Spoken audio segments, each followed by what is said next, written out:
Hey everybody, it's 3 o'clock. It's Tuesday. That means it's Tech Tuesday. Stand by, I'll be right back with some news for broadband service providers.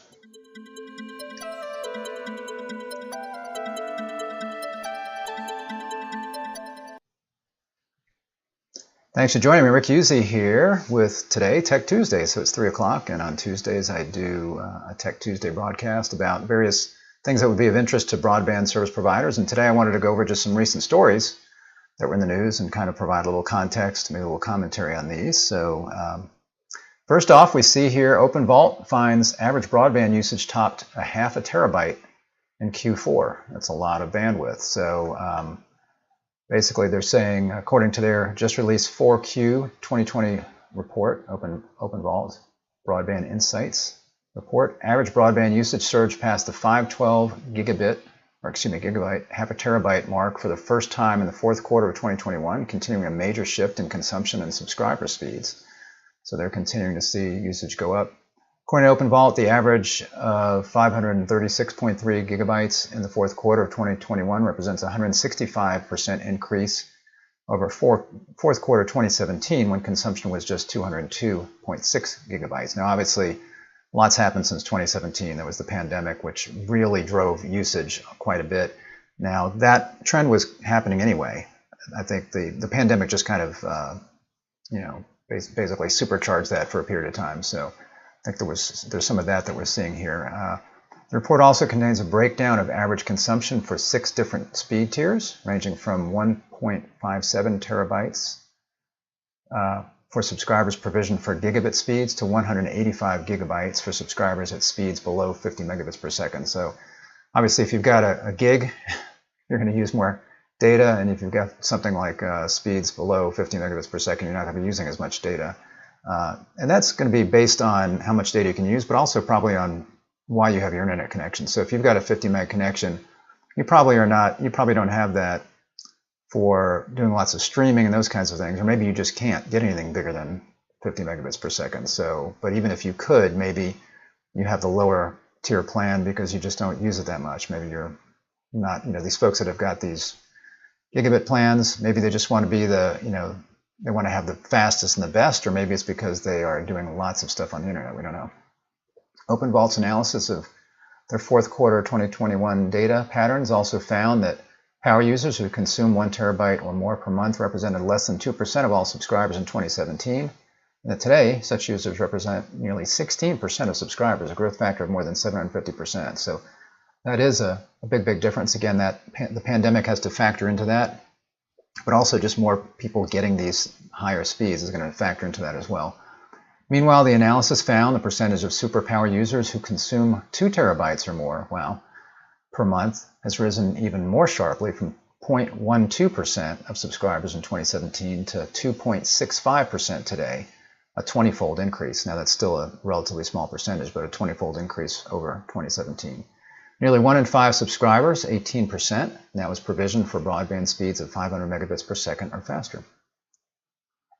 Elsewhere, the analysis found that consumption by subscribers on usage-based billing plans continues to rise at a slower rate than by those on flat rate billing plans, which is very interesting. So for the fourth quarter of 2021, OpenVault said year over year, median growth increased at a rate of 32% for fixed rate broadband subscribers and almost three times the 11% growth rate for usage-based billing subscribers. So that shows you that, if you give somebody all you can eat, they may eat a lot. And if you're kind of restricting them to a certain amount of usage, hopefully a generous amount of usage, but they're going to try to stay within that if they want to keep their bills down. So usage-based billing, some are doing it, some are not. And I think we see that can have an impact on how much bandwidth people are using. And it's also possible that some of this is related to the fact that if you've got 2 providers in an area and one of them is all you can eat flat rate billing and the other one has a usage-based billing, then maybe some of those really high use folks, the people that really need to use a lot of bandwidth, are going to leave the one and go to the other. So the the usage-based billing person shed some of their really expensive customers over to the flat rate billing. So they might actually become more profitable as they do that. So that could be part of that. We don't know. This is an interesting look at broadband usage specifically from Comcast. Comcast network traffic hit record high levels in 2021, but usage shifted back to pre-pandemic patterns. So usage continues to go up, but what they're seeing is that the patterns of usage is shifting back to what it was prior to the pandemic. Video streaming continued to drive usage, with video streaming, web browsing, and gaming up 10% to 20% in all three categories. Comcast has issued a new data usage of its network in 2021. So same time period as the OpenVault info we're looking at.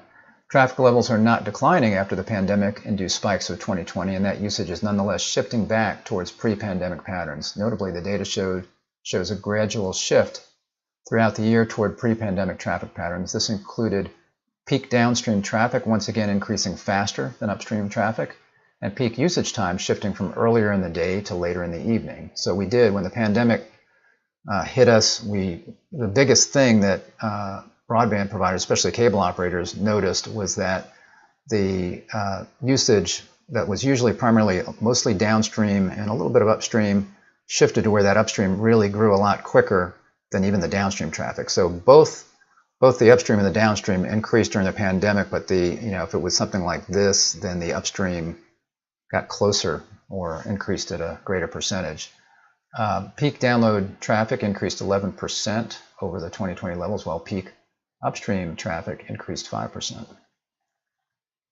While less dramatic than the historic spikes of 2020, when peak downstream traffic rose 38% and upstream traffic grew 56%, so you can see the difference there, it's noteworthy that demand continued to increase even from historic 2020 highs. So demand is still going up, but the upstream has shifted back to closer where it was before as far as the increase.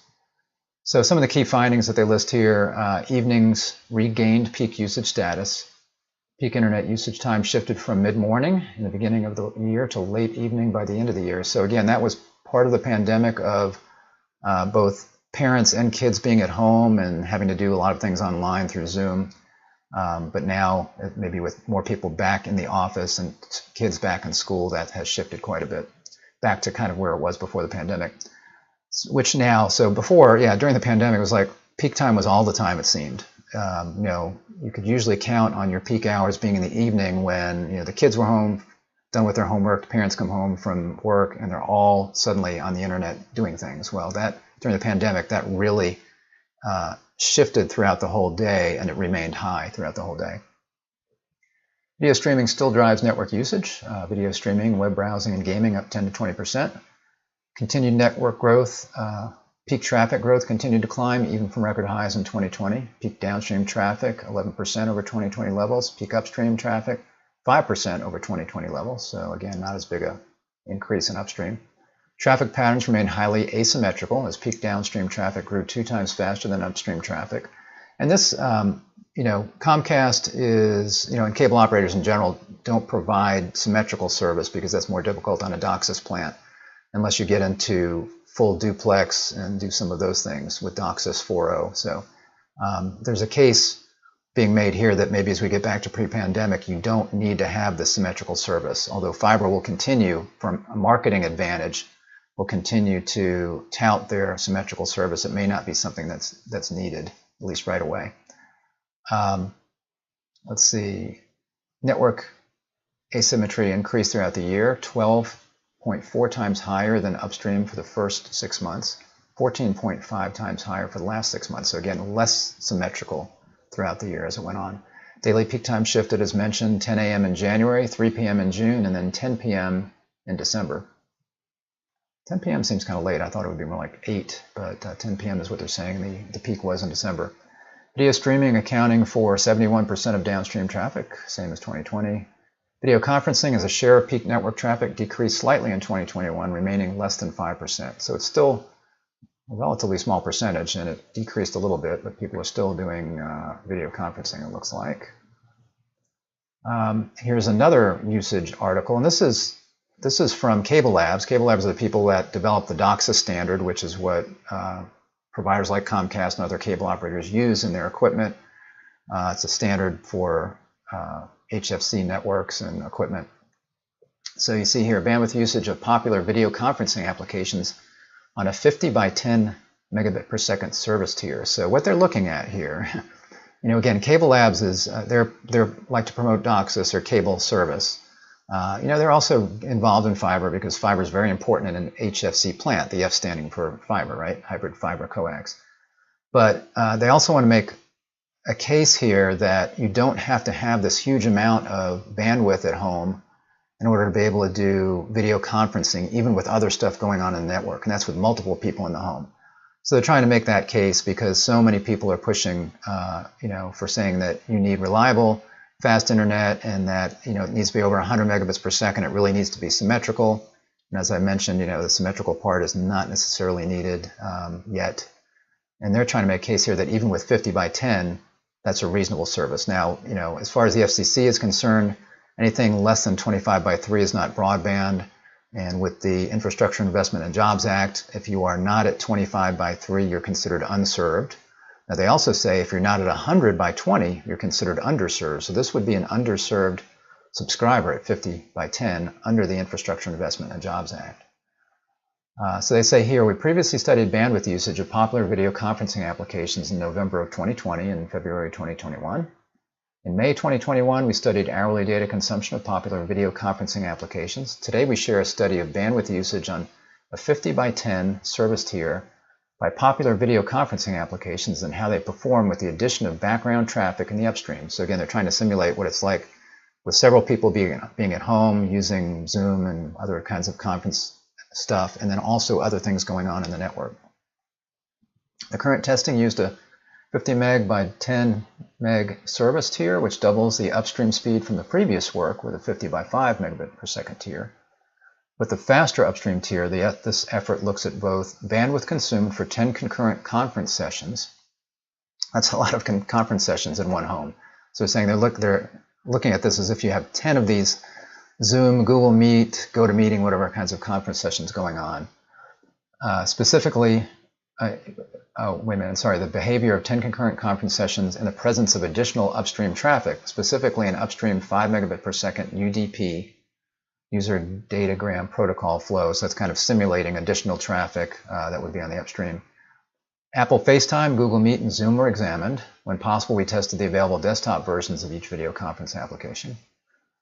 In addition to the video conferencing streams, we added a 5 megabit per second UDP stream of upstream traffic in the background to illustrate the capability of a 10 meg upstream tier. Besides video conferencing applications, other popular activities that drive upstream usage are online gaming, Wi-Fi connected cameras, definitely, and file uploads. The additional 5 meg stream is meant to capture a wide range of common use cases.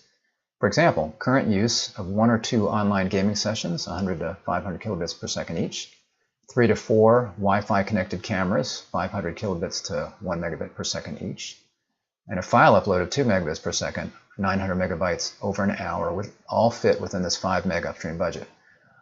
As we show below, even with this 5 meg traffic and 10 concurrent sessions of the video conferencing applications, there's still upstream bandwidth available for additional activity by a subscriber with a 50 by 10 service tier. So again, they're trying to say that you don't have to have a gig symmetric service to have a good experience here, and it's not necessarily going to impact the upstream. So they say, as before, the broadband speeds were over-provisioned. For this testing, the 50 by 10 broadband service was over-provisioned by 25%, a typical cable operator configuration for this service tier. So what they're saying there is a lot of times if your cable operator says you have 50 by 10, they'll actually over-provision that by 25% to give you a little bit of headroom so that you actually can have a better chance of hitting that.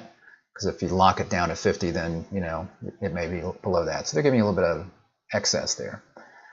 Figure 1 shows total access network usage for the 10 concurrent sessions over 350 seconds while using App A. They don't mention these apps as they show them because they don't want anybody to look at these and say, oh, it looks like Zoom is better than Apple, which is better than Google Meet or whatever. So I have no idea which is better. They just don't want that to be part of this. So the blue line is the total downstream usage, and the orange line is total upstream usage. Note that even with a 10 meg tier, upstream tier, the total upstream usage stays around 2.5 megabits per second. That's right down here. The downstream usage stays on average around 18 megabits per second, which leaves roughly 32 megabits of downstream headroom for other services such as streaming video that can use the broadband connection at the same time. So this is with these 10 concurrent online conference kinds of sessions going on. They're saying that there's still plenty of headroom here. Figure 2, which is going to be below, shows total access network usage for the 10 concurrent sessions and the addition of 5 megabits per second of upstream traffic over 350 seconds. Note that before the upstream 5 meg was applied, the total upstream usage was around 2.5 megabits per second. At about 60 seconds, the additional 5 megabits per second UDP stream was added to the upstream, which causes the total to increase to about 7.5 megabits per second. As shown in Figure 3, the addition of 5 megabits per second traffic causes no noticeable impact on the upstream conference flows. During the entire test, the downstream usage stays on average around 18 megabits per second, even when the additional upstream bandwidth is consumed. So they're showing here, they inject this additional 5 megabits per second in here, and you get that, and there's not really an impact on the downstream, I think is what they're saying, and actually the upstream looks nice and flat, and there's no issues there, is I believe what they're saying. So this is Figure 2, and then Figure 3 shows just upstream usage, where the upstream traffic for the 10 concurrent sessions of App A is shown with dark orange, and the additional 5 megabits per upstream traffic is shown in light orange. This view emphasizes that the additional 5 megs of upstream traffic does not appear to have an impact on the upstream bandwidth usage of the 10 concurrent video sessions of App A. So they're saying they put in the additional 5, and it doesn't seem to have any impact as far as the quality of experience for the video conferencing. And they do this with the 3 different applications, and you can see here, I'm not going to go through all this, but you can see they're showing similar kinds of things here. They perform similar. And then their little summary at the end. The 3 applications exhibited similar behavior, using under 4 megs of upstream during 10 concurrent conference sessions. When an additional 5 megs of upstream traffic was added, these 3 conference apps took it in stride. There were no noticeable changes in either the upstream or downstream consumption of the 10 concurrent conference sessions, and no negative impact to the quality of the video conferencing sessions. This illustrates the capability of 50 by 10 service tier to support the broadband needs of net telework, remote education, telehealth, and other use cases that rely heavily on video conferencing applications. The testing also illustrates that a 50 by 10 service tier can readily support a household with multiple users engaging on video conference platforms, as well as support other simultaneous uses. So again, they are making their pitch as, you know, the folks that developed the DOCSIS standard for cable, that 50 by 10 is still a reasonable service for people to have. But again, according to the Biden administration and the Infrastructure Investment and Jobs Act, they're going to target anybody less than 25 by 3 first, which is underserved, and then anybody, there's probably going to be money left over, then they're going to target areas that have got less than 100 by 20, which would be called underserved, or is considered underserved. So, but they make a good case here that a lot of times we think, because of marketing, and I'm a marketer, but we think because of marketing that you know, you need to have the fastest possible speeds to do what you want to do, and it's got to be symmetrical. You got to have the same speed both ways, and that's not always the case. You can a lot of times get by because of the way the applications are handling the bandwidth that you have. They do a good job, right? Verizon CTO, we've already converted 4.5 million copper circuits to fiber. So they're switching out, when they say copper circuits, I'm assuming they're switching out DSL to fiber, and they're switching out in their central offices from copper to fiber. Verizon CTO Kyle Malady revealed a switch from copper to fiber infrastructure is saving the company millions of dollars per year, and stated those benefits are expected to grow as it migrates more of its customers in central offices. So they're making this investment, and it's actually saving the money. Verizon's already upgraded 4.5 million circuits on its network from copper to fiber. It's also converted 36 of its central office locations to all fiber. Already, this upgrade program is delivering operational savings of around $180 million. The savings are part driven by a reduction in technical dispatches and maintaining the network and supporting customers. Additionally, we see savings because of energy from converting the copper to fiber. So, you know, fiber is going to be a lot more reliable than, let's say, copper wire that's out in the field, as well as even in the central office, and then you've got less energy powering that, I guess. The operator increased the number of FiOS open for sale locations, I guess that's where FiOS is available, by 481,000 in 2021 to reach a total of 16.5 million by the end of the year. Malady said it's planning to add another 550,000 FiOS open for sale locations in 2022. Fiber to new locations is pivotal both in and out of footprint. However, upgrading our existing copper plant to fiber and footprint is also very important to us. Ultimately, Verizon is aiming for Fios to reach 18 million open for sale homes and 8 million internet subscribers by end of 2025. So Verizon, like Comcast and like T-Mobile and like AT&T, they are all furiously trying to get broadband out there so that they can cover areas that they're either in now or that are greenfield or adjacent to them, so that they can claim those on the broadband map that the FCC is working on, meaning that if there's especially if there's an underserved or unserved area, they want to make sure that they can get that to the level of being served so that later somebody can't come in and overbuild, because there's no overbuilding allowed under that new infrastructure bill until every single unserved person is made served. At least that's what the chairman or the secretary of the Commerce Department said. So the CTO also touted the benefits of owning its own fiber for its wireless network, pointing to its One Fiber initiative, which aims to extend its infrastructure both within its LEC footprint, that's local exchange carrier footprint, and in 69 markets outside of that area. At the end of 2021, Milady said 45% of Verizon's cell sites were connected to its fiber assets, up from 36% the previous year. That figure is expected to increase to 50% in 2022, he added. So this is very important for them and their 5G strategy, because as they deploy 5G out there, they're going to have more and more bandwidth, and they're going to be, especially in areas where they have millimeter wave, and they're going to need to be able to backhaul that and front haul that around their network, and fiber is the best way to do that. So that's another reason they're deploying fiber, is to be able to not just reach subscribers with fiber, but also for their mobile assets and their fixed wireless assets to be able to properly serve people with the bandwidth that they want. That lets us scale transport easily and cost effectively, improves our reliability, becomes even more cost effective as data usage grows. Our competitors who lease most of their fiber will incur greater and greater costs going forward. So the point you're making there, is a good one, is that if you own your own fiber, not having to lease it from somebody else, that can really help in your cost model. So if you're a fixed wireless provider and you don't own your own fiber assets, or if you're a cable operator and you don't own your fiber assets in a certain area and you've got to lease those, it's more costly for you. Verizon, again, nationwide broadband strategy includes fiber, fixed wireless, and satellite broadband. So this story is talking about the same investor meeting that they had, but they're talking about here the fact that Verizon saying they want to be a nationwide and even a global provider of broadband.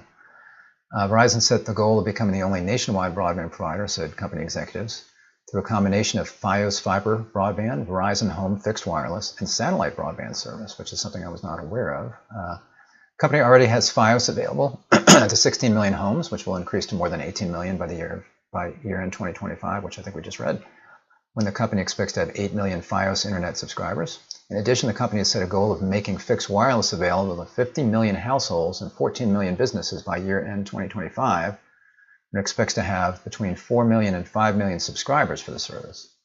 For rural areas and to serve global enterprise customers, Verizon expects to leverage its partnership with Amazon, involving Amazon's Project Kuiper low Earth orbit satellite broadband. So Kuiper is a competitor to Starlink, and also OneWeb, which is, I think, based out of the UK. So Kuiper is Amazon's project of low Earth orbit satellites, and I don't believe they have a satellite up yet, unless maybe they've launched some test thing. I don't think there's anything up there. OneWeb does have some satellites up, and obviously Starlink's got a bunch of satellites up, and they're already providing service to subscribers. So this would be a future thing, I believe, with Amazon that they're partnering with here. The company expects to begin testing the service in 2023. So that, is something new to me. But so they're looking at, being somebody that can provide broadband throughout the country through a mix of fiber and fixed wireless, using primarily C-band spectrum, I would think, covering most of the area with C-band spectrum, and they've got a lot of that, and they're going to be purchasing more, I'm sure, or not just C-band, but mid-band spectrum. So, and then that plus hitting some rural areas with satellite, they want to cover every single mile of the U.S., it looks like. AT&T outlines plans to leverage streetlights for 5G. So AT&T is another operator that's deploying fiber as quickly as they can, and also they acquired a lot of C-band spectrum. Again, that's mid-band spectrum that can be used for 5G, and they are figuring out how do we deliver that 5G to people. They're speeding 5G deployment by leveraging one of the most common sights of everyday life, the streetlight. Gordon Mansfield, the carrier's Vice President of Mobility, Access, and Architecture, wrote in a blog post that 5G deployments are slowed by the need to acquire sites, engineer designs, and secure permits. As a result, the installation process can take as long as 12 to 18 months. That is a difficulty. You're getting rights of way, you're getting access to poles when they're not your poles, those kinds of things. It behooves AT&T to find ways to make the process quicker. The carrier, smart solutions provider Ubiquia, and Ericsson think they have a good solution for low and mid-band spectrum, the Ericsson Street Radio 4402. So low band, hardly 5G. It's more like LTE. Mid-band is pretty fast 5G, and it can propagate pretty far. And then you've got millimeter wave, which is where you need the microcells very close together, and tends to be in urban areas. So they are talking here about low band and mid-band. Prototypes were trialed last year, and field tests and commercial deployments are now ongoing in multiple cities. Streetlights are also the perfect deployment point for meeting network infrastructure densification needs because they're typically 8 to 10 meters high, spaced 50 meters apart, have an existing power supply, and are within close proximity to fiber. By using existing infrastructure, the solution reduces costs, streamlines site approval and permitting, and speeds installation. And there you can see, looks like a guy right up here installing one on a street lamp. Mansfield wrote that the units can be installed in 15 minutes. Another benefit is the smart sensors, and probably most of that's, well, maybe that's actually screwing everything in, because probably the worst part is getting in the bucket and heading up there. Another benefit is the smart sensors in the radios enable failed or downed street lights, blackouts, and other events to be reported. The telemetry can help assess the damage and facilitate corrective action. So if you have a storm come through the area, you can get data on where power is out, if you've got down poles, those kinds of things, because you've got this service on there. Last month, the FCC announced the winners of Auction 110, which focused on mid-band 3.45 gigahertz spectrum. AT&T spent $9.1 billion for 1,624 licenses. Securing those licenses adds to AT&T's 5G spectrum holdings, effectively giving them near nationwide coverage with that mid-band spectrum. So again, they, like Verizon, doing the fiber thing and doing the 5G, are going to have pretty good coverage throughout the country. So again, this is very interesting with the FCC maps that are going to be coming out later this year, sometime in the summer time frame, and then maybe with the challenge process and everything, we will see who really is served and unserved, and it will be interesting to see how much of this 5G they count as having access to broadband in those maps, if they do that. And finally, Cable One makes its case for DOCSIS 4 upgrades. So this is a cable operator that is saying we are going to stick with HFC in the areas where we have our DOCSIS plant. We're not going to really overbuild with fiber in those areas. We are going to build where we don't have service. We're going to build out fiber. But they're saying here, although fiber upgrades and overlays have become increasingly popular with some cable operators in the US and Europe, Cable One believes that DOCSIS 4.0 is the best path to take for economics and performance. So some cable operators are saying, you know what, we're going to eventually overbuild, and they're already starting overbuilding. I forget who they are. There's a couple of, it might be Altus? I can't remember. There's a couple of cable operators that are in the process, in addition to edging out in their territories, they are actually overbuilding their HFC plant with fiber. Cable One uses fiber for greenfield deployments and market expansions, but internal financial studies found that overbuilding existing hybrid fiber coax or HFC plant with fiber to the premise presents a much different story. The net of it is that overbuilding ourselves with fiber is 3 to 6 times as expensive as simply going to a DOCSIS 4.0 upgrade, and it gives us the same relative performance. The reason for that is the delta in the initial capital investment for the fiber overbuild is so high that ongoing operational savings can't offset it. So big high upfront costs, and a lot of that is really the last mile. So a lot of these cable operators are fiber deep already, right? So they've got fiber going as close to the customer as possible, and then they're using their traditional cable plant, the HFC hybrid fiber coax. So they're using the coax part to get that last mile to the end user. But if you were going to try to then deploy fiber, you'd have to change out that last mile, plus you've got CPE and you've got other costs involved in doing that. So they don't see that as making sense. They can just go to DOCSIS 4.0, and they're saying the experience can be very good for the customer even if we do that. And as we saw with the CableLabs blog post, and the 50 by 10 is even something that can do well. We're talking about here very high speeds with DOCSIS 4.0, so there's not necessarily a need to do fiber. They're saying Cable One has already sketched out some details on its plans for DOCSIS 4.0, announcing last November that it will pursue the extended spectrum DOCSIS configuration rather than full duplex. The full duplex option that Comcast is pursuing. The ESD flavor of DOCSIS 4.0 envisions upgrading the HFC plant to 1.8 gigahertz or even higher, while keeping upstream and downstream traffic operating in a separate dedicated spectrum. So full duplex takes everything and puts it all in the same spectrum, both up and downstream, and they use some interesting kinds of methods to make sure that there's no collisions of that data as it's going back and forth. Extended spectrum DOCSIS just extends the amount of spectrum they have so that they can increase their upstream and their downstream spectrum, especially on the upstream. They talk about multi-gigabit symmetrical broadband service right here, and they're saying they're not going to be doing full duplex, so I'm not sure how they're going to achieve that, unless maybe the way they carve up that spectrum and the extended spectrum DOCSIS. Cable One is also pushing ahead with an IPTV transition that will enable the company to reclaim the spectrum for broadband service that today is being used to deliver QAM-based digital services.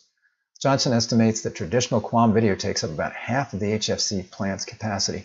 That's something I don't really think about, because we have an IPTV product, and I'm always telling service providers, rather than get out of the video business completely, maybe you can switch over from QAM video over to IPTV video, because it's not expensive, especially the way we do it. We've got a full service offering that even includes programming. So they can switch over to IPTV and reduce their ongoing costs. They don't need to worry about programming. But you've also got this, when you do that, you get these QAM channels back that you can then use for broadband. So they are taking a very close look at that. In fact, they've decided, I saw another story about them where they are going to stop providing cable TV, like traditional QAM TV, to like hotels and multi-dwelling units, I believe, because again, this is taking up so much of their bandwidth. They say we'll continue to push fiber deep in our network, but we do not see the need to overbuild ourselves with fiber to be competitive